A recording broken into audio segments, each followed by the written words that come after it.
অনেকেই আছেন মাংস খেতে গেলে দাঁতের নিচে মশলা পড়লে একটু বোরিং ফিল করেন, ভাবেন মশলাগুলো দাঁতের নিচে না পড়লে কতই না ভালো হতো। আসসালামু আলাইকুম প্রিয় ভিউয়ার্স, আজকে আমার আয়োজনে রয়েছে অথেন্টিক ও ট্র্যাডিশনাল পদ্ধতিতে গরুর মাংসের ইউনিক একটা রেসিপি। আশা করি আপনাদের ভালো লাগবে।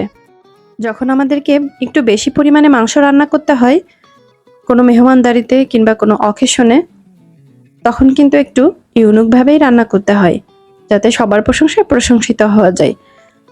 আজকে আমার মাংস রান্নায় কিন্তু কোনো প্রকার গোটা মশলা থাকবে না, একদম গ্রেভি গ্রেভি বাবুর্চির হাতের রান্নার মতোই কিন্তু মাংসটা রান্না হবে। প্রথমে আমি মশলাগুলোকে তৈরি করে নেব। এখানে আমি নিয়েছি গোটা জিরে, গোটা ধনিয়া, তেজপাতা, স্টার এলাচ, শুকনো মরিচ, সাদা এলাচ, কালো এলাচ, সাদা সরিষা, কালো সরিষা, একটা জয়ফল, কালো গোলমরিচ, সাদা গোলমরিচ, কাবাব চিনি, লবঙ্গ, শাহি জিরা আর এক টুকরো বস। এই মশলাগুলোকে আমি ডেসক্রিপশনে লিখে দিব, আপনারা দেখে নিতে পারেন। আর এই মশলাগুলোকে আমি কিন্তু হালকা ফ্রাই করব, কোনোভাবে ভাজবো না, যাতে শুধু একটু ভালোভাবে গুঁড়ো করে নেওয়া যায় খুব সহজে। এজন্য আমি এটাকে একটু গরম করে নিব। আর এখানে দিয়ে দিলাম জয়ত্রী, দারচিনি, মৌরি। এগুলো ভাজলে ফ্লেভার থাকে না, এজন্য আমি একটু পরে দিলাম যাতে একটু গরম হয় এবং ভালোভাবে গুঁড়ো করা যায়। আমি একটা গ্রাইন্ডারে এটাকে গ্রাইন্ড করে নিয়েছি, আপনারা চাইলে পাটায়ও পিষে নিতে পারেন। আমি এই মশলা কিন্তু শুধু এই মাংস রান্না করার জন্য তৈরি করিনি। এই মশলাটা তৈরি করে আমি একটা বক্সে রেখে দেব, যখন খুশি ব্যবহার করব।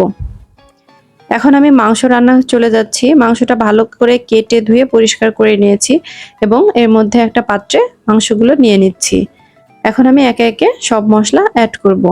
এখানে আমি দিয়ে দিলাম বড় 1 কাপ পেঁয়াজ কুচি, কয়েক টুকরো রসুন কোয়া, 1.5 টেবিল চামচ পরিমাণ রসুন বাটা, 2 টেবিল চামচ পরিমাণ আদা বাটা, 2 চা চামচ পরিমাণ হলুদের গুঁড়া, 2.5 চা চামচ পরিমাণ দিয়ে দিলাম মরিচের গুঁড়া। মরিচটা আপনারা আপনাদের টেস্ট অনুযায়ী দিতে পারবেন। আর এখানে দিলাম 1.5 চা চামচ পরিমাণ ধনিয়ার গুঁড়া, 1.5 চা চামচ পরিমাণ জিরার গুঁড়া। আপনারা বাটা মশলাও ইউজ করতে পারবেন। এখানে দিয়ে দিলাম স্বাদমতো লবণ। আর যে মশলাটা আমি করে রেখেছি, এটা কিন্তু আমার আগে করা ছিল যে মশলাটা, ওটাও আমি দিয়ে দিলাম। শুধু ওটাকে আমি ভেজে নিইনি, শুধুই গুঁড়ো করে নিয়েছিলাম। ওটা দিয়ে দিলাম 1 চা চামচ পরিমাণ। আর দিয়ে দিলাম যে মশলাটা তৈরি করলাম সেই মশলা থেকে 2 চা চামচ পরিমাণ দিয়ে আমি মাংসটাকে ভালোভাবে ম্যারিনেট করে নিচ্ছি। মাংসটা কিন্তু খুব ভালোভাবে ম্যারিনেট করতে হবে, এপাশ ওপাশ উপর থেকে তুলে, যাতে মাংসের মধ্যে সব মশলাগুলো ঢুকে যায়। এখন আমি ভালোভাবে ম্যারিনেট করে এর মধ্যে দিয়ে দিলাম 1 কাপ পরিমাণ তেল আর 1 কাপ পরিমাণ পানি। এটা দিয়ে এখন আমি রান্না করব। চুলায় বসিয়ে দিয়েছি।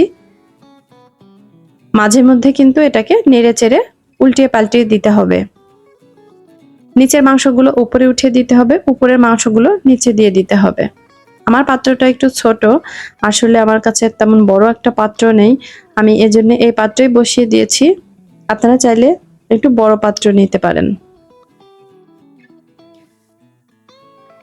দেখুন আমি কিন্তু কোনো প্রকার পানি বেশি ইউজ করিনি, 1 কাপ মাত্র পানি দিয়েছিলাম, তাতেই দেখুন মাংস থেকে কতটা পানি বের হয়ে গিয়েছে।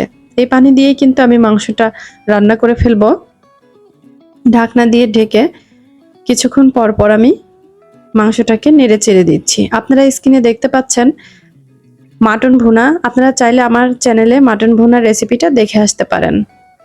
এখানে রয়েছে, দিয়ে দিলাম যে মশলাটা করেছিলাম ওই মশলা 2 চা চামচ পরিমাণ আমি দিয়ে দিলাম। এই পর্যায়ে দিলে মাংসের ঘ্রাণটা খুবই ভালো পাওয়া যায় মশলাটার, এজন্য আমি এই মশলাটা এই পর্যায়ে দিতে হবে।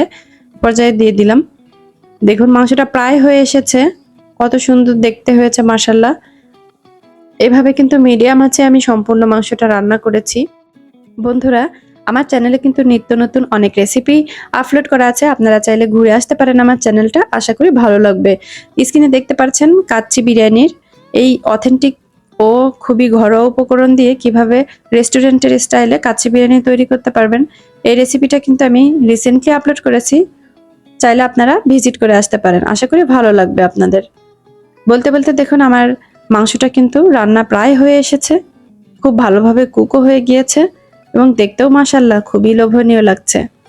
এভাবে কিন্তু আপনারা গরুর মাংস রান্না করলে সবাইকে চমকে দিতে পারবেন এবং সবার প্রশংসায় অবশ্যই প্রশংসিত হবেন।